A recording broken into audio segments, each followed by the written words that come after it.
I have listened to Senator Adams' proposition.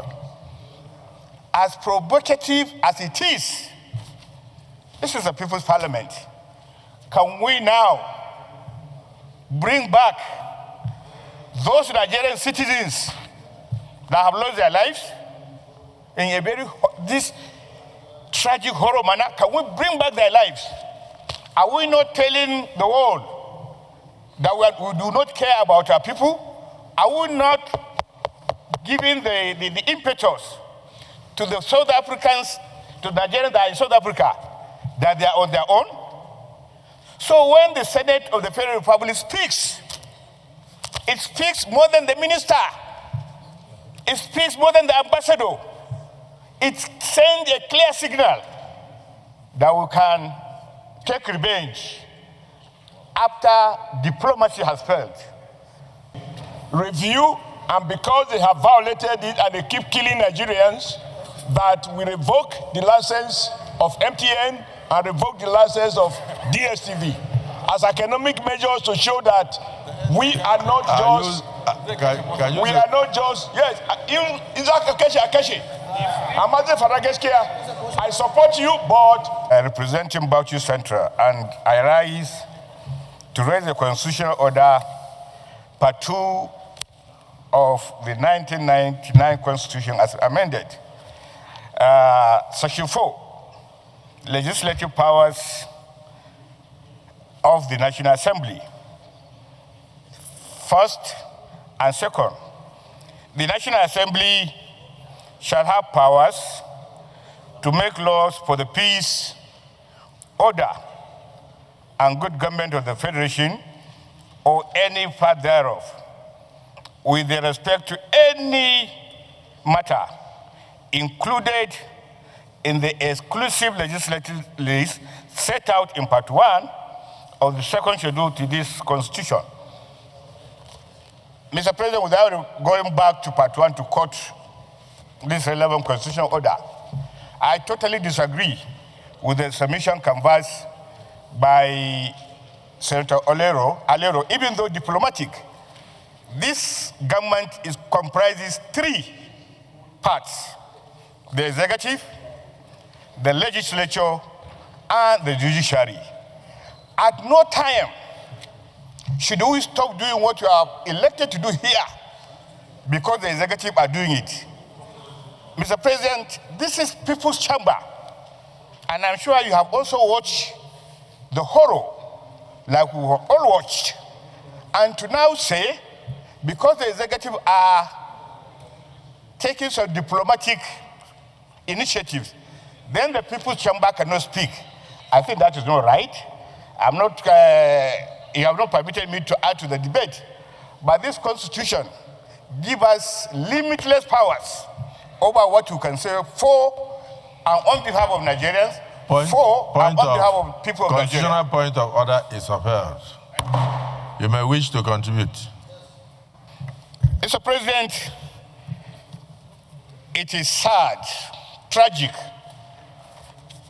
that in this 21st century, the people of South Africa, and of course, some government officials, are involved without recourse to looking at their history, without recourse to looking at the black race, without recourse to looking at the continent of Africa.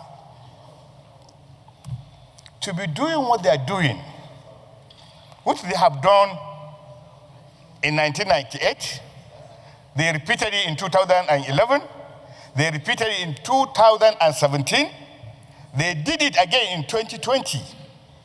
And it is continuous, and it has been continuous.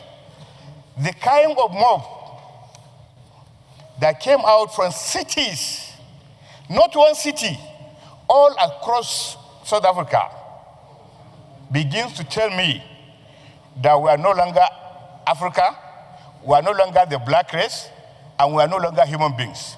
And therefore, I have listened to Senator Adams' proposition. As provocative as it is, this is a people's parliament.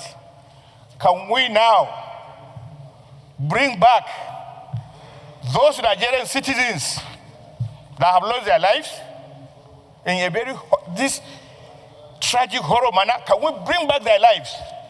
Are we not telling the world that we do not care about our people?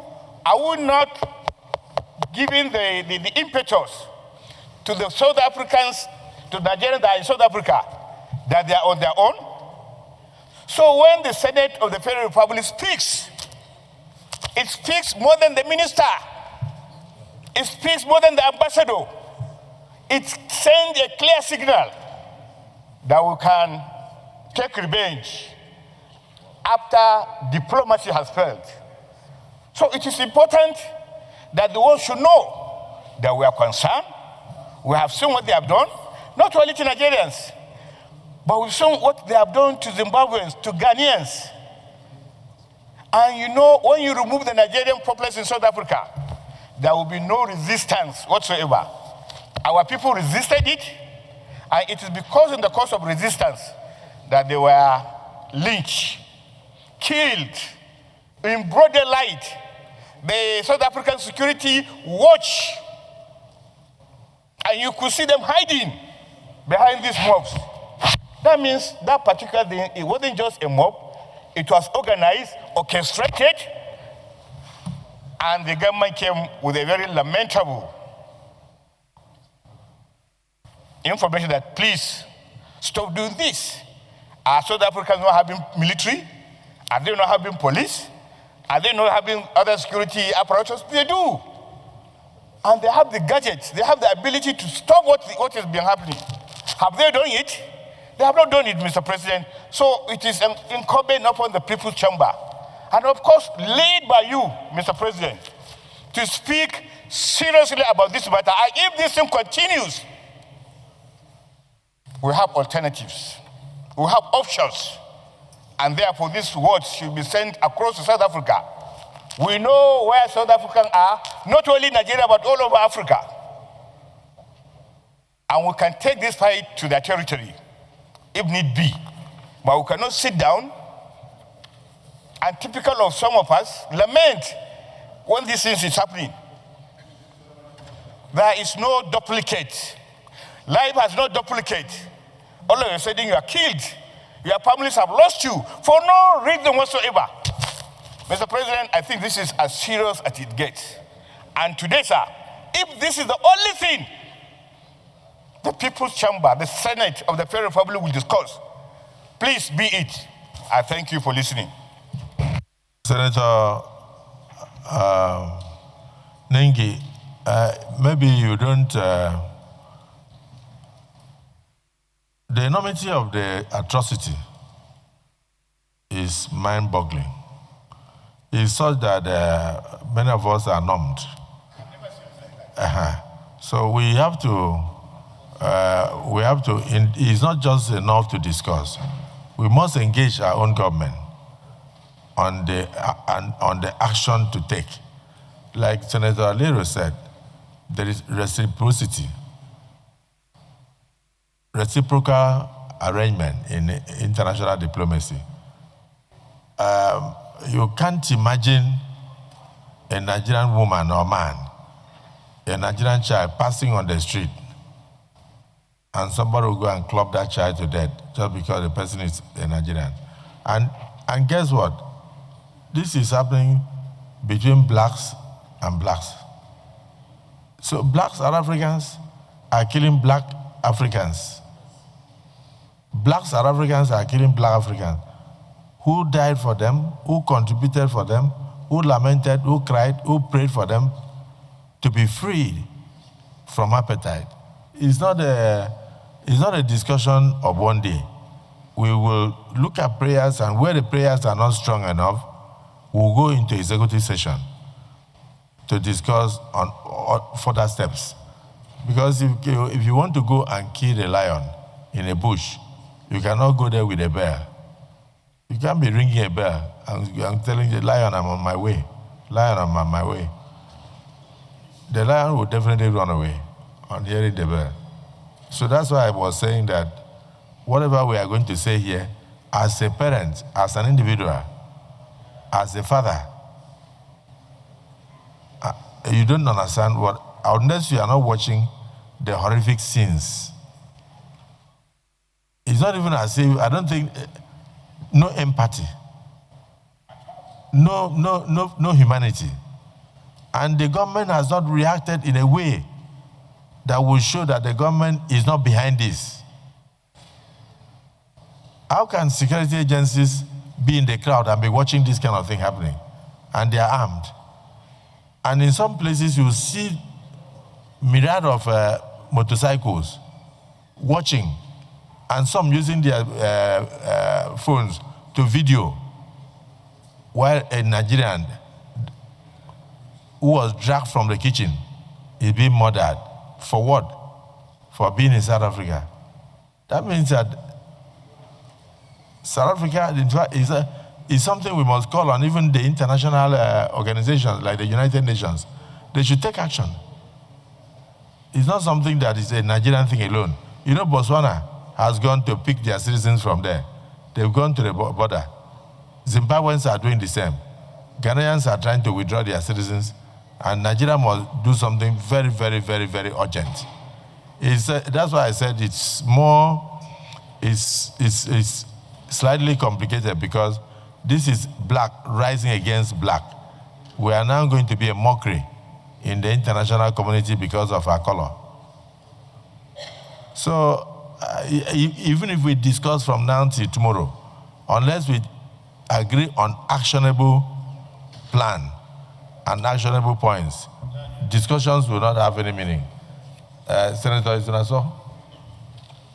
According to the motion, I repeat my earlier thing, that is economic battle, that we review, and because they have violated it and they keep killing Nigerians, that we revoke the license of MTN and revoke the license of DSTV as economic measures to show that we are not just, we are not just, yes, I support you, but we must revoke the license of MTN, revoke the license of DSTV as an indication of our seriousness. Those people who have died, their life is much more than foreign investment. Labor. What are you talking? They are killing your people who say labor. Those in support that was not the motion. You can dismiss it, but that's my view. Those in support that was not the motion. To bite, before us to say bite. Those against say nay. That was not the motion. So, is there anybody?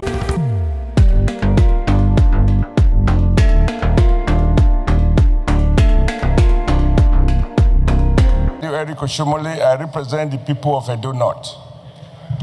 I do not intend to repeat any of the statements that have been made very eloquently by all of those who have spoken. And my point is not only informed by the fact that we were all contributors to the struggle against apartheid. I remember very well that it was because of the struggle against apartheid that a Nigerian president, then head of state, Murtala Mohammed, declared before the Americans that Henry Kissinger, who was Secretary of State, was not welcome to Nigeria. In the words of General Murtala Mohammed, he said the era of gunboat diplomacy was over. Nigeria's commitment to eradication of apartheid is not negotiable. And they proceeded to nationalize British petroleum because the British too were supporting apartheid. So I can understand the pain that where we have built relationship, today we are looked at as if we are a burden. But for me, sir, I didn't come to the Senate to lament what is not right. And I know that in diplomacy, there is the law of reciprocity. What are the issues in South Africa? The president of South Africa did campaign openly that foreigners were taking the jobs that South Africa people could do. That is why his hands and his legs are tied. What is my response? These Nigerians who are in South Africa, they are not there on holiday. They are there to work and to earn. And which kind of job are they doing? There are two categories. Many are traders, Others are doing maybe some high-skilled jobs. So my view is that it is time to reciprocate. This Senate should adopt a position that MTN, a South African company that is cutting away millions of dollars from Nigeria every day, that Nigeria nationalize it and withdraw its license, so that Nigeria company can take over the MTN business and recruit more people. Those coming from South Africa will find good jobs working with the company that will replace MTN. And I know that South African president has interest in MTN. The second is that we ask the Minister of Communication of the federal government to revoke the DSTV, which is also a South African company that is cutting away millions of dollars, even abusing, resorting to practices that will not even be accepted in South Africa.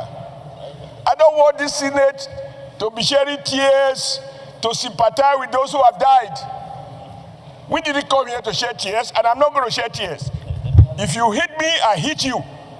I think it is appropriate in diplomacy. It's an economic struggle. What the black South Africans are saying is that Nigerians are taking their jobs. Okay, Nigerians, come home. I take over the job of MTN. Nigerians, come home. I take over the job of DSTV.